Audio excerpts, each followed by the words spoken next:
Hi everyone, thanks for the nice comments on the last video. I thought I would make a new one responding to a comment that someone left asking me about the infamous are video games art debate. Now I have a few things to say about this. The first is that the question are video games art I think now has become largely meaningless. If I was going to make a video about that, the answer would just be yes. Outside the mainstream, I don't think there is really any particular debate. People working in video games, people who understand video games, do largely consider them to be art. And it's not something that needs to be proven. As Ian, my partner at Mode 7, says, the generation that doesn't believe video games are important or art will eventually die out, and will be left entirely with people who do believe in video games. So that's not something we need to worry about. What I'm going to talk about today is the question, if video games are art, what should we do with video games?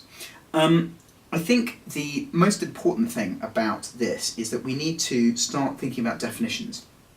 So with video games, there is a lot of argument over what is and isn't a game, what is and isn't the correct set of parameters for something to truly be a game that people can deem worthy of their time.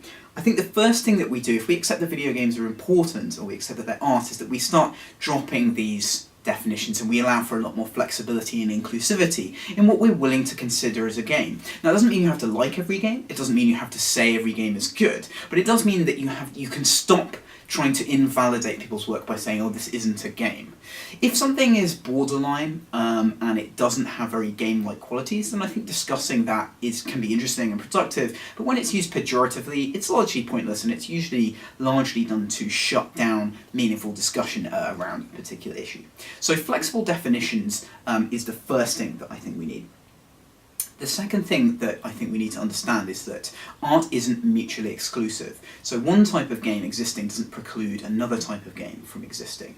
When we think about categorizations and categories that we know and believe in being violated by stuff, we tend to get defensive. Everyone does this. Everyone will then start criticizing the thing that is doing the violation, the thing that is doing the change, for not being a proper version of whatever.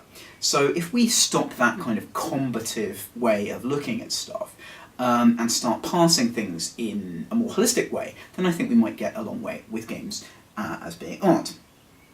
So that leads on to, once we have our inclusive definitions, how do we talk about things? Are games products to be reviewed in a consumer way, or are they texts to be analysed through various lenses, subjective, empirical lenses, or high-level criticism?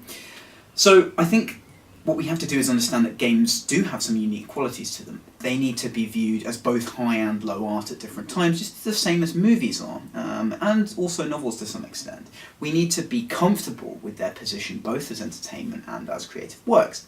As such, I think what we need to do is make sure that we have space for both types, broad types of criticism, and that the two don't encroach on each other in unexpected ways.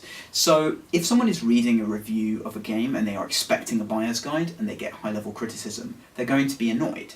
I'm not saying that you don't change or you don't push forward what a review is or try to redefine what a review can be, and I'm not saying that a review has to please anyone. What I'm saying is that some of the more interesting writing about games I think has been constrained by the review format. That used to be one of the only long-form ways you could write about games, and because the internet exists and because different models exist now, it's perfectly acceptable to write either a critical essay or a personal account of your approach to a game outside the context of a review.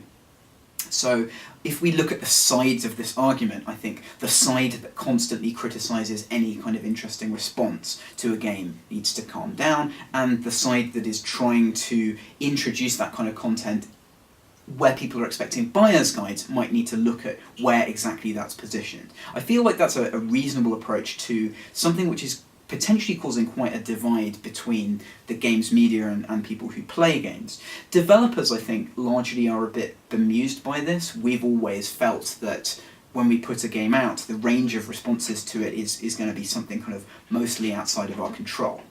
And that's just something that we've kind of grown to accept. So for us, seeing this kind of debate and war happen outside is sort of just a bit bemusing, and we don't want to get involved. But those are my kind of thoughts on that. And I do think that the games as art question is tied into that debate innately. So looking at that, I've defined two kinds of critical approach. I think the buyer's guide style approach has a lot of parameters, which are known already. Whereas the other approach, we've only seen kind of very parochial academic games criticism that hasn't really reached a wider audience. And I think Anita Sarkeesian is probably the first non-journalist games critic, although I suppose you could argue that YouTubers in some ways are not journalists, but they largely fulfill a sort of buyer's guide consumer role. You could argue that she is perhaps the first person who has broken out of that mould. I think one of the difficulties that people have experienced with her is that they're not sure how to pass her criticism. It's either usually been met with unabashed praise or total hatred and vitriol, that people either see it as a doctrine to adopt, or they see it as something that is, to be debunked. What we need to do is start looking at the way criticism is received in other media and the history of criticism to understand that when a critic says something, they're going to be making emphatic statements, they're going to be drawing on a history of criticism. But we don't necessarily have to take everything at face value. We can be critical, we can be analytical, and we can respond to them on the terms that their work deserves, which is on an intellectual basis. We can look at their evidence, we can look at their arguments, we can do criticism ourselves. Again, developers have largely wanted to stay out of this because we occupy the role of those who are expressing themselves mostly through their work. Whereas I think the level of conversation around games criticism, especially recently, has been quite disappointing, and it would be nice to see it elevated to a plane where it's based around the exchange of ideas. That way criticism can fulfill one of its main roles, which I think is informing creation. Many developers I know sort of are not sure about how recent criticism should be informing our creation, and I think a lot of people adopt the kind of more modern attitude of just ignoring criticism and sitting in their own creative bubble. But perhaps if the critical conversation was more advanced, then we could all engage in it a bit more and have a bit more interchange of ideas. So those are my basic broad concepts around sort of treating games as art. Flexible definition, allowing space for them to be both products and critically applicable works, and also looking at the way we do criticism on a higher level and seeing if there are ways in which it could be more productive.